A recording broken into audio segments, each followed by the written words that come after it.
जय हिंद बच्चों। इस समय आप लोग महामना इंस्टीट्यूट के यूट्यूब चैनल से जुड़े हुए हैं और इस चैनल में मैं आप सबका स्वागत करता हूं। आज हम लोग class 10th CBSE physics chapter 12 NCERT book के इलेक्ट्रिसिटी का हम लोग न्यूमेरिकल एग्जाम्पल्स देखने जा रहे हैं और हम एग्जाम्पल 12.1 यानी फर्स्ट एग्जाम्पल हम देखने जा रहे हैं। और देखिए, फर्स्ट आप बुक खोल लीजिए और इसको ध्यान से देखें। एक करंट ऑफ 0.5 एम्पियर करंट दिया हुआ है। करंट को हम I से रिप्रेजेंट करते हैं और ये दिया हुआ है 0.5 ampere is drawn by a filament of an electric bulb for 10 minutes। 10 minute के लिए देखिए, क्वेश्चन में ये कहा जा रहा है कि 0.5 एम्पियर की करंट एक बल्ब के फिलामेंट में 10 मिनट के लिए फ्लो की जा रही है। तो टाइम दिया हुआ है 10 मिनट। और देखिए, जब क्वेश्चन हम सॉल्व करते हैं ना, तो क्वेश्चन हम लोग क्वेश्चन में टाइम को हमेशा हम सेकंड में रखते हैं। तो चलिए इसको सेकंड में कन्वर्ट करेंगे। 10 मिनट आपको मालूम है 1 आवर इक्वल टू होता है 60 मिनट। तो फिर 60 का मल्टीप्लाई कर देंगे तो ये हो जाएगा आपका 600 सेकंड हो जाएगा। Find the filament of electric charge. Electric charge filament का जो इलेक्ट्रिक चार्ज है, और इलेक्ट्रिक चार्ज को हम Q से रिप्रेजेंट करते हैं। Q की वैल्यू आपसे पूछी जा रही है। That flows through the circuit. उस सर्किट में जितना चार्ज फ्लो हुआ है इसको हमें फाइंड करना है। आपको मालूम है कि I इज इक्वल टू होता है Q/T। अब यहाँ से Q की वैल्यू हम निकालेंगे, क्रॉस मल्टीप्लिकेशन हो जाएगा, I इंटू टी हो जाएगा। और फिर Q की वैल्यू देखें, I की वैल्यू दी गई है 0.5 और T की वैल्यू दी गई है 600। अब अगर यहाँ हम देखें तो अगर हम देखिए 600 को अगर 60 इंटू 10 कर दें तो 10 का जब मल्टीप्लाई करेंगे तो ये 5 हो जाएगा और ये 60 हो जाएगा। दोनों का मल्टीप्लिकेशन कर देंगे तो 300 हो जाएगा। और आपको मालूम है कि unit of charge is coulomb, तो ये हो जाएगा Q is equal to 300 coulomb होगा। तो इस तरह से जो फर्स्ट एग्जाम्पल है, फर्स्ट एग्जाम्पल सॉल्व होता है। अब हम लोग सेकेंड एग्जाम्पल को देखते हैं। सेकेंड एग्जाम्पल में दिया है how much work is done. कितना वर्क हो रहा है, यानी आपसे W की वैल्यू, वर्क को हम W से रिप्रेजेंट करते हैं, W की वैल्यू आपसे पूछी जा रही है।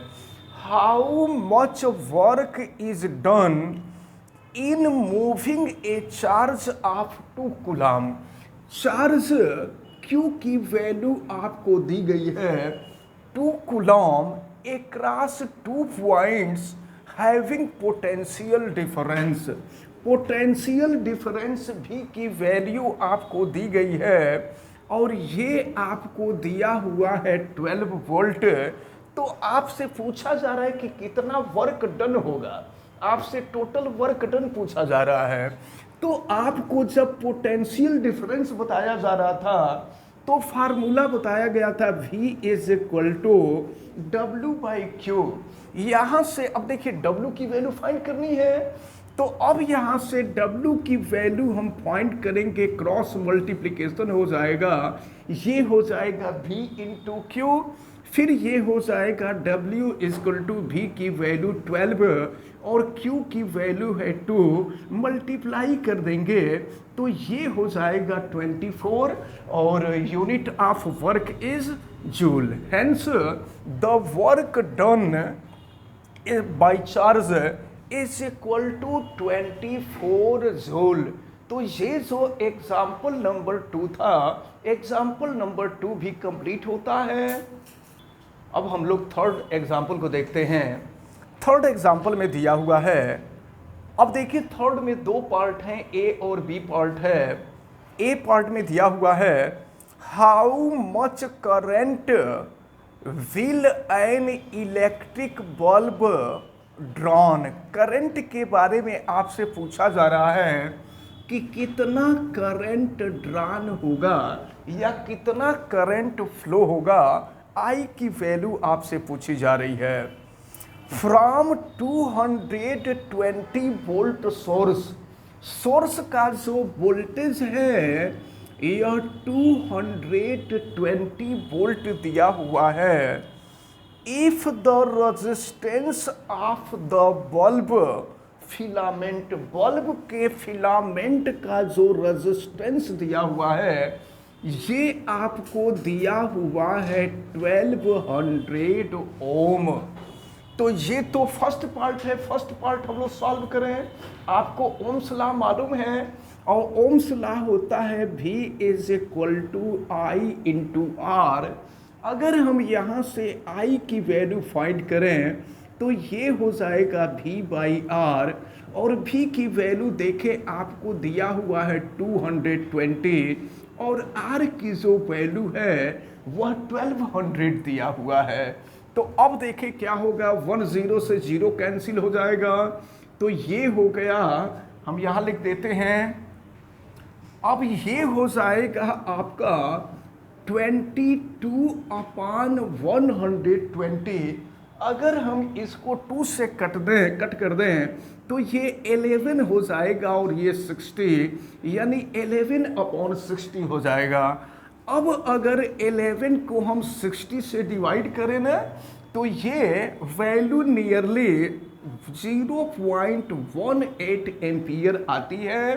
तो आपसे ये करंट की वैल्यू पूछी जा रही थी, तो ए पार्ट जो है सॉल्व होता है। अब इसके बाद हम इसके बी पार्ट को देखते हैं। बी पार्ट में क्या दिया हुआ है, how much current will an electric heater. Electric heater में कितना करंट फ्लो होगा, यहाँ भी आपसे करंट की ही वैल्यू पूछी जा रही है। कॉइल ड्रॉन फ्रॉम 220 वोल्ट, और यहाँ भी जो वोल्टेज दिया हुआ है यह 220 वोल्ट दिया हुआ है। If the resistance of the heater coil, heater के कॉइल का जो रेजिस्टेंस है यह रेजिस्टेंस आपको दिया हुआ है और ये दिया हुआ है 100 ओम। तो यहाँ से भी I की वैल्यू हमको फाइंड करनी है, और I के लिए फार्मूला आपने देखा है I is equal to V by R. तो फिर हम रखते हैं I is equal to V की जो वैल्यू है 220 है और R की वैल्यू आप देख रहे हैं 100 है।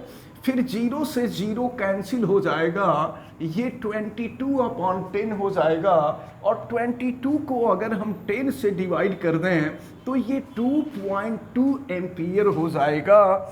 तो फिर यही आपसे दोनों कंडीशन में आपको करंट फाइंड करना था। तो ए पार्ट में जो फ्लो होने वाली करंट होगी वो 0.18 एम्पियर की होगी, और बी पार्ट में जो फ्लो होने वाली करंट होगी वह 2.2 एम्पियर की होगी। चलिए अब हम लोग एग्जाम्पल 4 देखते हैं। एग्जाम्पल 4 में दिया हुआ है the potential difference between the terminals of electric heater. Electric heater के टर्मिनल के बीच जो वोल्टेज है यह वोल्टेज आपको दिया गया है 60 volt. When it draws a current of 4 ampere, उस समय हीटर में फ्लो होने वाली जो करंट थी वह 4 एम्पियर की थी। अब फिर आपसे कहा जा रहा है what current will the heater drawn, यानी हीटर में अब फ्लो होने वाली करंट क्या होगी बाई तो पूछा जा रहा है if the potential difference is increased to 120, electrical ये जो पोटेंशियल डिफरेंस है अगर 120 वोल्ट हो जाए। क्वेश्चन को जरा ध्यान समझिएगा। क्वेश्चन में आपसे ये कहा जा रहा है कि अगर हीटर में 4 एम्पियर का करंट फ्लो हो रहा है, उस समय वोल्टेज जो है 60 है, तो अगर वोल्टेज 120 कर दिया जाए तो करंट कितना होगा ये पूछा जा रहा है।